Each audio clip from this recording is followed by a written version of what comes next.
Et en santé, intéressons-nous dans ce journal au dysfonctionnement érectile, plus connu au Cameroun sous le nom de faiblesse sexuelle. Le problème, encore tabou, affecte 2 hommes sur 10 dans le pays. Les solutions, ces hommes les cherchent partout, sauf à l'hôpital. FAF, F-A-F, traduction littérale camerounaise, fort aux fesses ou à contrario, faible aux fesses. L'expression a pris d'assaut le langage familier des populations de ce pays d'Afrique centrale. Il désigne à la fois la virilité d'un homme ou sa faiblesse sur le plan sexuel. Au Cameroun, comme dans bon nombre de pays africains, les femmes accordent une importance particulière à ce détail. Rares sont celles qui y trouvent des explications. On s'entend, on part à l'hôpital. À nos jours, tout se soigne, n'est-ce pas? C'est ça, tout ce soir, nos jours, on préfère partir à l'hôpital et trouver une solution à ça. Quitter n'est pas une solution, quitter l'homme n'est pas une solution. Moi, je me dis la faiblesse sexuelle, ce n'est pas une maladie. C'est d'abord le moral. C'est d'abord le moral. Quand le moral n'y est pas, rien ne va. Ça ne me fait absolument rien. Bon, comment est-ce que je peux dire ça? Je me dis, c'est trop de problèmes. Il est peut-être surmené, ça va aller. La faiblesse sexuelle est un dysfonctionnement érectile encore considéré comme tabou au sein des couples au Cameroun. Pourtant, plus de 2 hommes sur 10 en souffriraient selon un rapport de 2010 dans le pays. Et plus d'1 homme sur 3 connaissent ce problème après 40 ans dans le monde. Et parce que beaucoup refusent d'en parler, ces causes font objet de vives spéculations au sein des populations. Pommade pour allonger le sexe, décoction pour être plus viril, masturbation, tabagisme et problèmes hormonaux. La liste est très longue.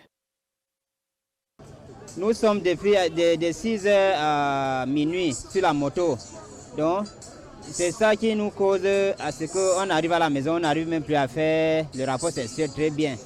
Donc, c'est ça qui nous cause la faiblesse sexuelle. Parce que de 6 heures du matin jusqu'à minuit. Donc, c'est ça qui nous dérange maintenant. Donc, c'est le manque de moyens de vivre que ça nous cause tout ça. On arrive à la maison, on arrive à faire l'amour avec notre femme. Trop de travaux difficiles. Vu que si peut-être en journée, tu es peut-être pareil, moi je vois que peut-être moi je suis un débrouillard. Bon, moi je me débrouille à Bopi. Je suis un changeur de conteneurs et décharge. Bon, je ne peux pas travailler toute la journée comme ça et après peut-être je vais donner un rendez-vous à madame. Non, ça ne peut pas. C'est le fait de changer de femme à tout moment. Oui, un homme qui ne fait que guetter les fesses des femmes à tout moment et qui ne peut pas rester attendre que son corps lui demande peut-être le plaisir. Et aussi, il y a la masturbation. C'est un truc au fur et à mesure, constamment à la longue, vous allez voir un homme qui ne parvient plus à se lever en face d'une femme. Il ne peut plus être debout, il est totalement faible parce qu'il est déjà satisfait à tout moment.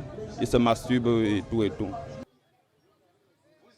Le plus difficile en cas de dysfonctionnement érectile est que les malades préfèrent se référer au traitement de la rue au détriment de ce qu'offre l'hôpital. C'est ce qui explique la floraison de centres de médecine traditionnelle, notamment au Cameroun, et dont les campagnes sanitaires ne tournent qu'autour de ce problème devenu viral. L'exemple, trouvez-le ici au Carrefour Ndokoti, à Douala. La syphilis, la gonorrhée, la faiblesse sexuelle, l'éjaculation précoce, le paludisme, la typhoïde, le mal de dos, le mal de rein. Ces naturopathes et tradipraticiens qui pullulent les rues du continent offrent des solutions parfois efficaces. À en croire le nombre de témoignages faits à ce sujet. Il y a trop de propagande, il y a la propagande au niveau de la faiblesse sexuelle parce que nous le vivons au quotidien et les gens en souffrent vraiment beaucoup. Et tout. Donc c'est pourquoi on a décidé de mettre sur pied ce projet appelé Zifor, qui est là pour aider la population, les jeunes qui en souffrent autant. Et tout. C'est un peu de ça qu'il s'agit. Voilà.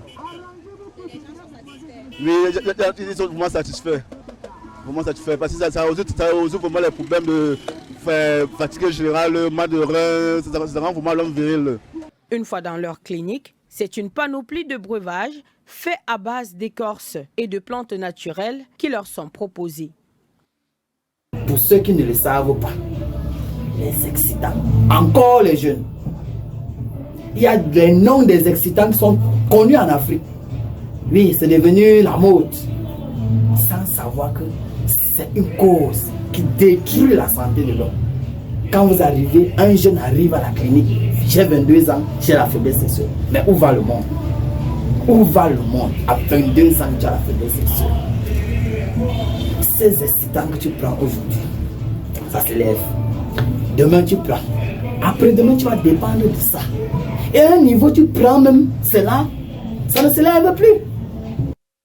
Et pourtant, selon la médecine moderne, le trouble de l'érection affecte 15% des hommes atteints d'hypertension artérielle, 20% ont des troubles psychologiques et 80% souffrent d'une anomalie médicale. Le plus gros défi réside donc en le caractère tabou de cette maladie qui est souvent minime, épisodique, mais qui peut aussi persister pendant des années et être à l'origine de l'infertilité.